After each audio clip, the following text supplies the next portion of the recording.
Hello, this is the mechanical fuel pump system assembly out of a 1982 EXP.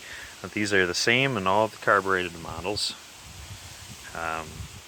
Whether yours is a 81, 82, 83, 84, or even 85, as long as yours is a 1.6 and it's not fuel injected, you'll have this mechanical fuel pump.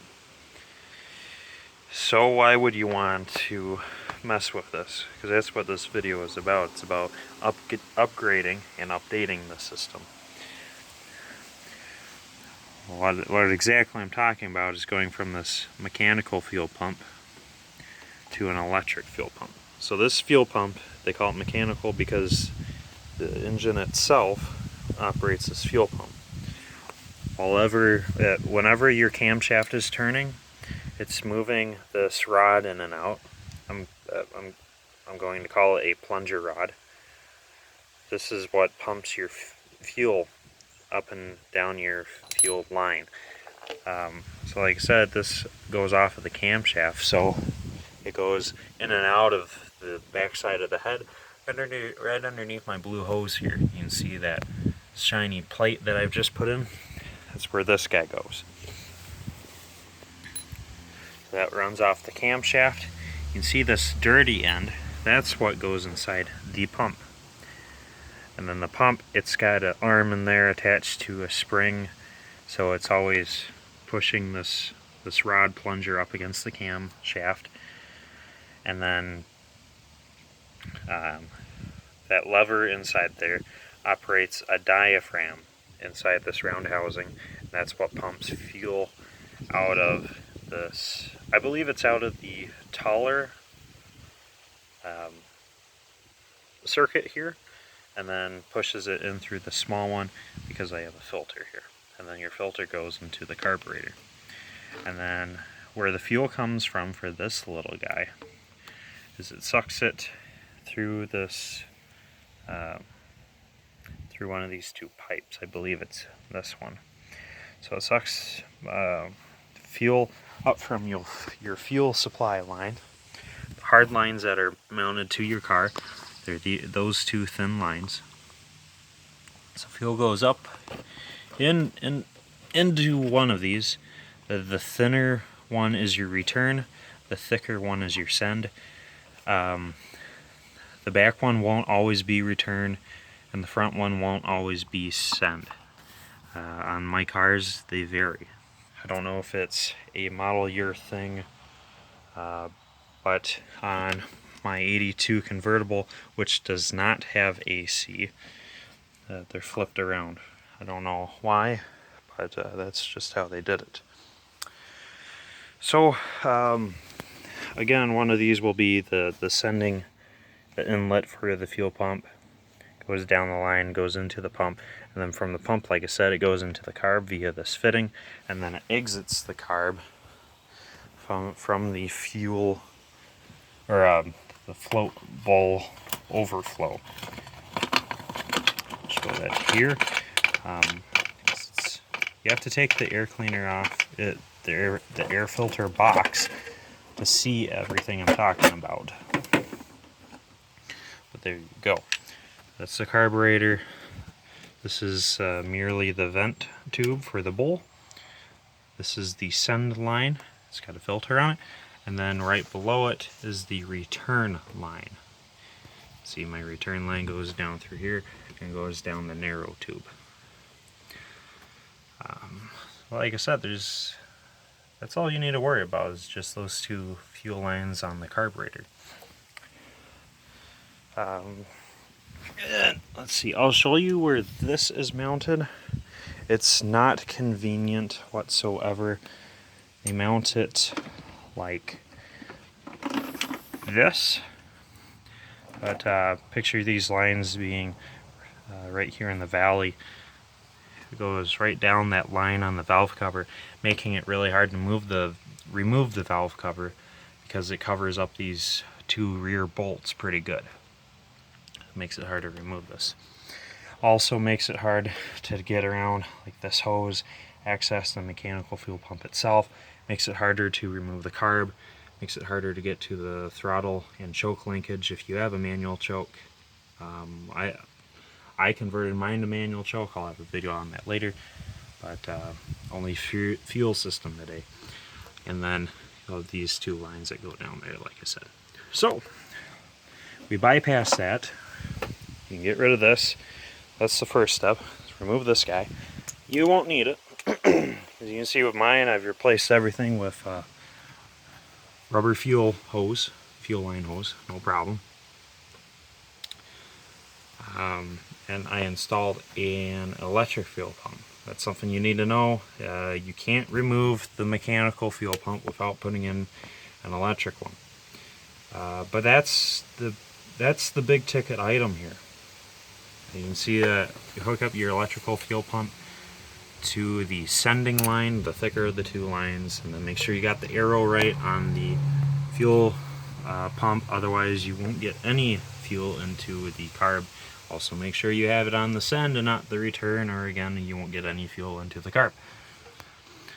So once you got your send line going into the electric pump, your send line from the electric pump goes into the side of the carburetor.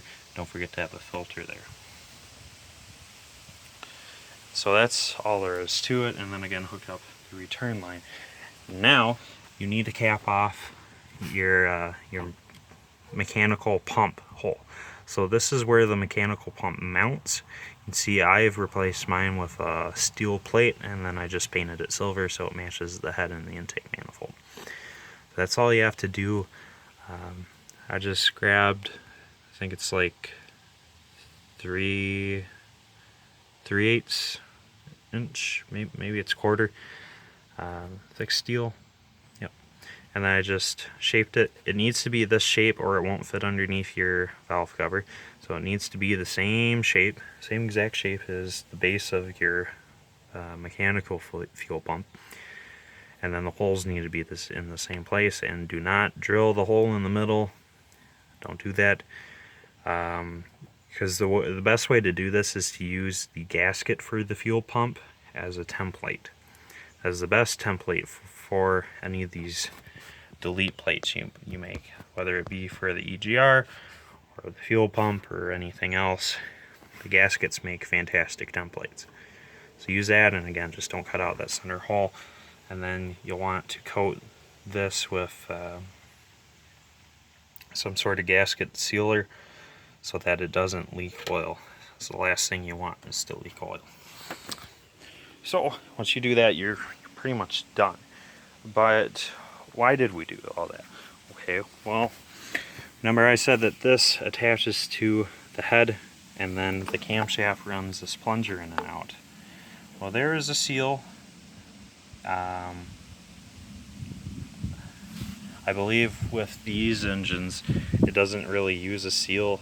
It uses the head as a plain bearing for this plunger, or a plain bushing I should say, for this plunger. So this just floats in and out of the circular casting in the head, and then it rides on that arm, and like I said, there's a diaphragm up in here.